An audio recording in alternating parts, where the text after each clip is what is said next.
Hello everyone, this is Mega Ninja Assassin. We're here with another video of Town of Dusk. I said I'm going to do about 2 videos about this, depending on how it is. I forgot to mention in the past few videos, Pixel 4460, and I'm not gonna say it. Well, I'm gonna have to Big Black Monkey 77. That's their username. Do not blame me for that. Nope. Thank you for Pixel. Thank you for recommending me DaVinci Resolution Resolve. It helped me a lot, especially with the watermark situation. And then Big Black Monkey 77 for saying that he loved one of my videos of Dying Light. I'll be posting more of that. And then who was it? Bad Sport. For flaming me, talk about I play on 5 frames per second. Thank you for that. But I did have a lot on my laptop. I did clear it out. So you know, with that being said, enough talking. We're gonna get down to business, and we are gonna get back into it, and let's see what happens. So if you're cool with that, you down with that? Nah, I'm about to say I'm not doing Jay from the Cub Scouts intro. No, I was about to do Jay from the Cub Scout intro, but I'm just joking. But if you guys are ready, let's go. Let's do this. Okay, so let's see. I'm gonna go back. He seems to understand he's smart just for you coming out of the rain, cause we got caught in the rain, and we gonna have to find places, and we gonna have to go into this lab, and they found like footprints and stuff. Alright, so sign relief and thank him as you enter the cabin. It's much more comfortable to stay inside the cabin on a rainy day, but soon you notice something strange about the layout of the cabin. There are no tables or chairs or anything that serves the same purpose. Not only that, but the cabinets and other furniture are also oh my gosh, conspicuously absent. Oh my god, I couldn't talk. But I feel more enthusiastic about this than the first video. There are only some things that are necessary for survival in the wild, like a pot and some animal skin. You think you think that all the objects in the room are at least 30 years old in terms of their craftsmanship or materials. Rather than calling it a room, it'd be more accurate to call it a shelter, as if there's no need for anything beyond food, clothing, and shelter. But strangely, even so, there are stacks of paper in the corner of the room, filled with writing that are out of place with the rest of the room. At this point, the middle-aged man makes a gesture and walks out of the cabin by himself. You all look at each other, not knowing where to begin. This room. Continue speaking on another topic. We're gonna continue speaking. This room is strange, and all the items have a sense of age to them. I'm not good with voice acting, so all of them probably gonna have the same voice, guys. I'm so sorry about that. And that man, the entire outfit looks like something you'll see in a modern town. Excuse me. So that person looks strange. They're all covered up tightly. Despite acting as if he couldn't hear anything, he didn't even know sign language. After we knocked on the door, he even peeped at us through the crack in the wall. Yeah, I also think that person is suspicious. I feel like he might have a deep. What the? Already? Okay. Anyways, hold on. I feel like he will have like a deep voice. I'm not too sure, but then you saw a few wisps of black smoke drifting in from the doorway, gradually becoming thick smoke. At the same time, fire appeared at the doorway. The cabin was on fire. Hidehiko rushed up to open the door. At that moment, he opened the door. You were frozen in place. The middle-aged man was standing in the doorway, glaring at you fiercely. It was him who started the fire. He looked at you coldly, holding 2 steel axes in his hand. His pupil was narrow and deep, his eyes filled with murderous look. As soon as the door opened, the middle-aged man swung one of the axes at Hidehiko. Hold on. Sorry about that. Hidehiko couldn't dodge in time, and the axe heavily chopped into his right arm. Just as the man was about to charge at Hidehiko, Li Feng put out his hiking stick in the wow, I can't even talk right now. I'm so like I'm trying to make it so intense. And the movement was like a sword being drawn from his sheath. The head and tail of the hiking stick, wrapped in leather, gradually separated, revealing a metal section in between. That was the sword blade, emitting a cold light. God dang it. In other words, the hiking stick was actually a sword with a scabbard. Oh nah. What's up with his face? I know y'all see that like under the mask. Like his face is like purple. Then you saw a flash of sword light. The man's throat was instantly cut, and he clutched his throat with both hands, fresh blood spurting from his mouth, unable to believe what was happening. All his strength was drained in an instant, and he collapsed to the ground until he stopped breathing. You better grab those axes, I can tell you that much.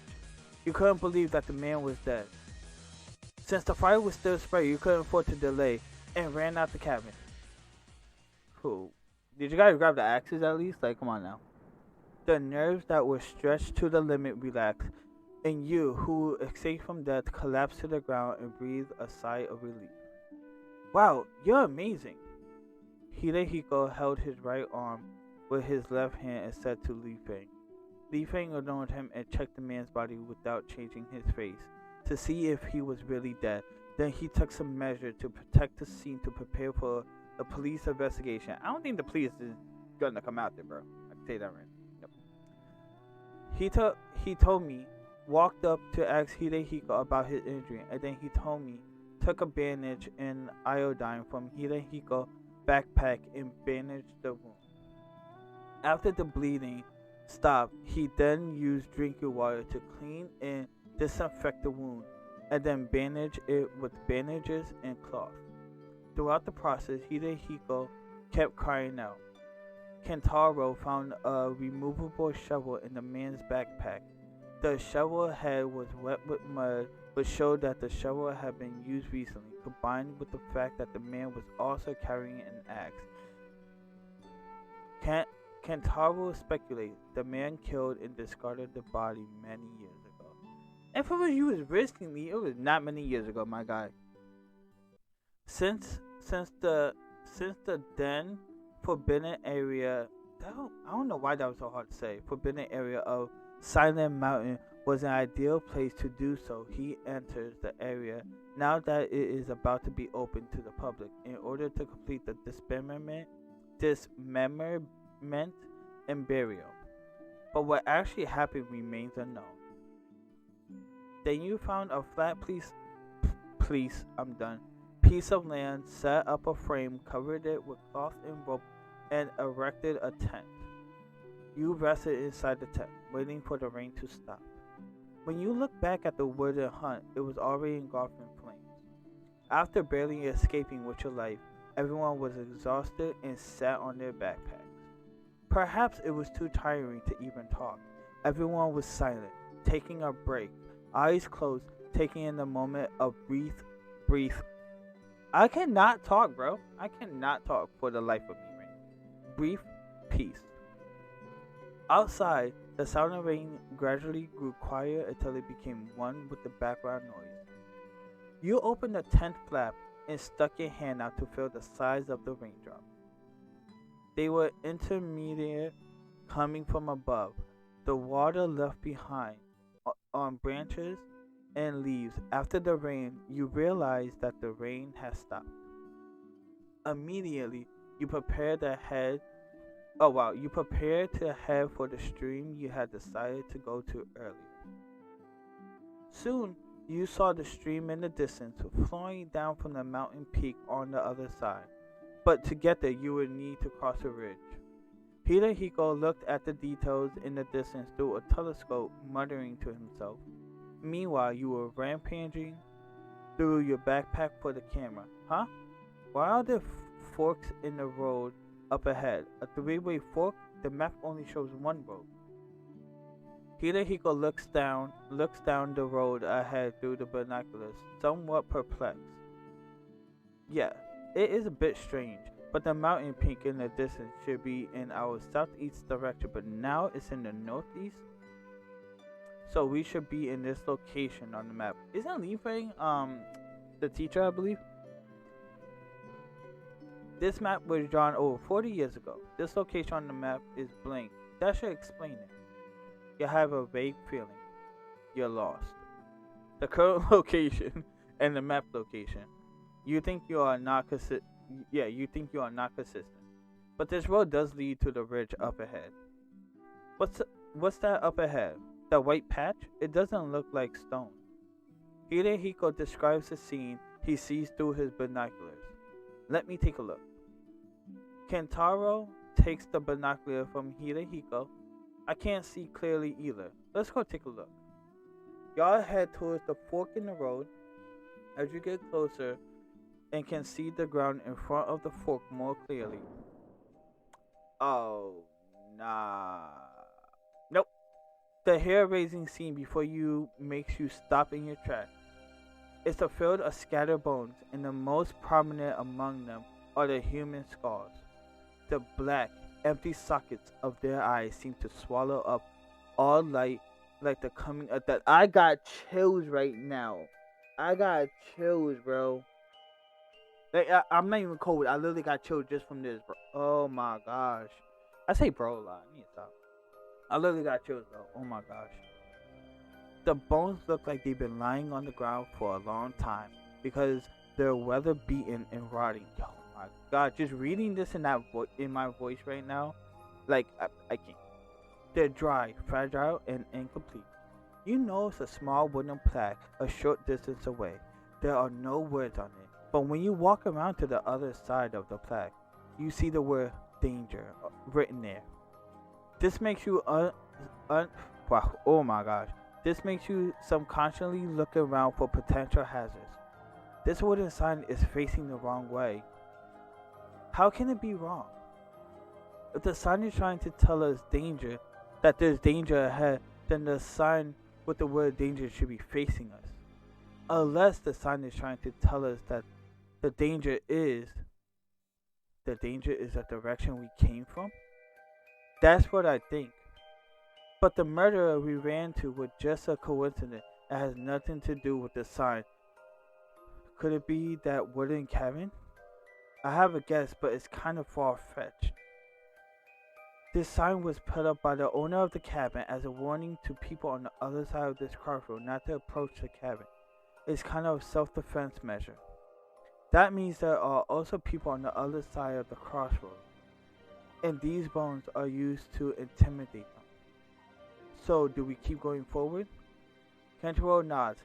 Hidehiko and Hitomi follow suit, and in the end, you all continue to continue the journey. Oh my gosh.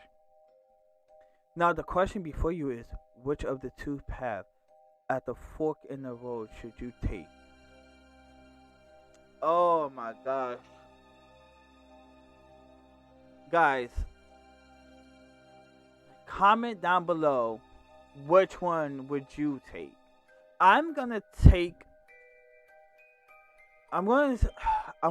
the more desolate road. Because taking the normal road, I feel like would get you to the forbidden area and stuff. But I'm not too sure.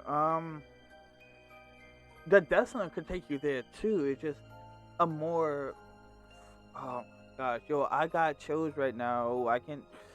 Okay, desolate. You chose the relatively desolate road on the left side. Guys, comment down below which side would you take. If you guys made it this far. As you walk, you're surrounded by dense trees and bushes. The sunlight filters through the leaves, creating a dapple light. There are birds singing and insects chirping. Okay, guys, nah, I'm done. No, I'm not. You chose the desolate road. I'm gonna end it here. Because right now, I want to see what I want to continue, but at the same time, I don't. Like, I'm gonna continue. Okay, I read that. There are birds singing and insects chirping. The fresh air is filled with the scent of flowers. It's peaceful and quiet, a far cry from the noise of the town. You feel refreshed and invigorated. enjoying the peace of nature. Before long, you reach your destination, the stream. As you get closer, you see the clear water, which is a light brown color. There are fish jumping out of the water and splashing around. The air is fresh and the trees on either side of the stream are tall and lush. This music though, the branches sway in the breeze, accompanied by the sound of the flowing water. It's a beautiful scene. There are many stones of different sizes in the stream. Some are smooth and flat while others are rough and jagged. The water flows around them, making a crisp sound. There are some small fish swimming in the stream. They swim freely in the water, as if they are playing. Occasionally, some water plants will float by the by, will float by with the current. There we go. I could not speak English, and the little fish will swim around them. In order to complete the final paper, you are recording the animals and plants and around the water and taking pictures for keepsake. At this time, it began to rain lightly in the sky, and it was 3 o'clock In the afternoon, you realize that you need to find a flat place to set up a tent and be prepared for the rain and overnight stay. The rain is not heavy now. Hidehiko and Leafring are ready to continue along the stream, and Kentaro and Hitomi are staying to set up the tent. Hidehiko gave the walkie-talkie to Kentaro to keep communication between the two teams. You choose to follow Hidehiko and Leafring upstream along the upstream along the stream. Soon you see a cave upstream of the stream. The stream is flowing slowly out of the cave. The entrance looks very narrow, as if it can only accommodate one person. The rain is getting heavier and heavier. You decide to go into the cave one by one to take shelter from the rain and tell Kentaro and Hitomi through the walkie-talkie. Okay, guys, this time I'm gonna end it here for sure. We're gonna see what is gonna happen with the cave and what happened with Kentaro and Hitomi staying by the tent. You got Hidehiko and Hitomi and I in the cave. Kentaro and Hitomi in the tent. We're gonna see what happens next. I am I'm kind of nervous. Save that real quick. You gotta save twice, you know. But I'm kind of nervous. So with that being said, guys, if you like the video, leave a like, comment, tell your friends and family. I'm really excited to see what happens next. And I feel like I was more enthusiastic with it than I was before. So I hope you enjoy it. Peace.